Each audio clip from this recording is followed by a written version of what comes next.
Right Honorable Martin Amehule-led Rivers State House of Assembly impeding Governor Fubara's readiness to implement Supreme Court judgment. Rivers State Commissioner for Information Joseph Johnson briefs newsmen on the face-off between Governor Siminalayi Fubara and the state lawmakers on presentation of the state budget appropriation bill to the lawmakers before the release of the local government's federal allocations to the states. In his statewide broadcast a few days after the judgment, the governor declared his acceptance of the judgment and made an unambiguous commitment to full compliance and implementation.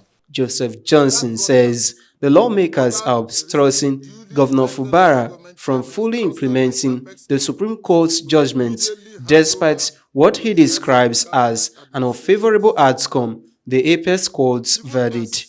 In his characteristic manner of humility, simplicity, and sincerity of purpose, His Excellency Sir Dr. Siminalayi Fubara personally issued and signed a letter addressed to the Right Honorable Martin Amehule, Speaker of the House, formally notifying him and unambiguously indicating his intention to come before the honorable members of the state legislature to lay the 2025 budget before them on Wednesday, March 12, 2025 for consideration. He followed this up by making phone calls to the Honorable Speaker. Sadly, Governor Fubara, accompanied by government officials, were denied access into the legislative quarters where the assembly members currently hold their sitting on the appointed day, that is Wednesday, March 12, 2025. He had to adjust his itinerary for project commissioning of the remodeled zonal hospital in Bori to keep faith with that appointment. It is worrisome to hear the lawmakers alleging that Governor Fubara did not communicate properly, falsely claiming that his letter to them was only read on social media. He emphasized that Fubara had consistently demonstrated an unwavering commitment to peace and prioritizing the interests of Rivers people above personal and sessional considerations. Just last Friday, March 14, 2025, Governor Siminalayi Fubara, in keeping with his resolve to do the needful, sent another letter personally signed by him to the House Speaker, Right Honorable Amehule, again to notify him and members of the House under his leadership, indicating his plan to come to represent the 2025 budget to them on Wednesday, March 19, 2025 by 10 a.m. or any other day that may be convenient to the House in compliance with the Supreme Court verdict in order to keep the wheel of government of the state running. In a letter dated 13th March 2025, Governor Fubara again requested to present the budget to the Assembly on that same Wednesday as proposed. Regrettably, the State House of Assembly refused to receive and acknowledge the letter. The Rivers State government took the initiative of publishing the letter in two national newspapers. I have them here. One is The Nation, the other is Guardian. It is glaringly clear that with the current actions of the House, the dire consequences and harsh realities that the civil servants, retirees, and people of the state will face unimaginable economic hardships, as the government will be unable to pay salaries, pensions, and other emoluments, as well as perform other obligations at the end of the month, as both the Central Bank of Nigeria and the Accountant General of the Federation have been ordered to cease revenue allocations to the state until its judgment is fully implemented.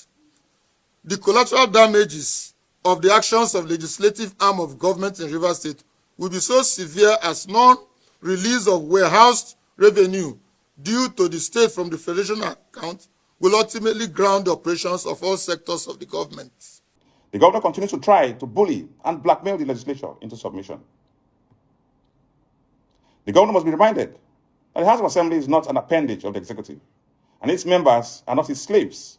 bond servants, The chairman of the officers. House Committee We on are an Information independent of the government, State Assembly, relying with the principles Enemy of God George, don't have had separation at a of powers. press This was briefing expressed in the accused Constitution, the governor of 24, frustrating 25, the and 26. implementation of the Supreme Court's judgment by not officially It is in reply notifying to the his question House of his that the planned Supreme Court visit to in this present the document budget. said, and I quote, This And is those in even favor as of the the motion lawmakers kindly move had since and served a seconded the notice resolution. of gross misconduct against the Direct governor the and his clerk of this deputy. House. Distinguished colleagues, those for 26, against, nil, abstention, nil. Distinguished colleagues, by this voting, this House has therefore resolved that the clerk will publish in at least 3 national dailies the notice of allegations of gross misconduct brought pursuant to Section 188 of the Constitution of the Federal Republic of Nigeria as amended 1999 in reference to acts of gross misconduct in the performance of the functions of the office of the governor by His Excellency Sir Simla Fubara, GSSRS, Governor of Rivers State, as well as the notice of allegations of gross misconduct brought pursuant to Section 188 of the Constitution of the Federal Republic of Nigeria as amended 1999 in reference to acts of gross misconduct in the performance of the functions of the office of the Deputy Governor by Her Excellency Professor Ngozi Mma Odo, DSSRS, Deputy Governor of Rivers State. Recall that the Apex Court, in a ruling on February 28, directed the Central Bank of Nigeria and the Attorney General of the Federation to withhold funds meant for Rivers State until a duly constituted House of Assembly comprising all elected members is in place to consider the state budget appropriation bill. Prior to the Supreme Court's ruling, Governor Fubara had since been at loggerhead with a faction of the state lawmakers loyal to his predecessor, the Minister of the FCT, Nyesom Wike. Local government workers in the state are yet to receive their February salaries following the Supreme Court's judgment, which led to the removal of the 23 local government The chairmen, collateral with the damages budget of the yet actions to of the be legislative presented in arm line of with the government in Rivers court's State will directive. be so Civil severe as servants in not the state are release of expressing warehouses concerns revenue over salary due to the payments safe for the months proliferation of of crime March. will Jude ultimately ground the Aweke, operations of all sectors reporting of for government. VOS TV News, Benin. And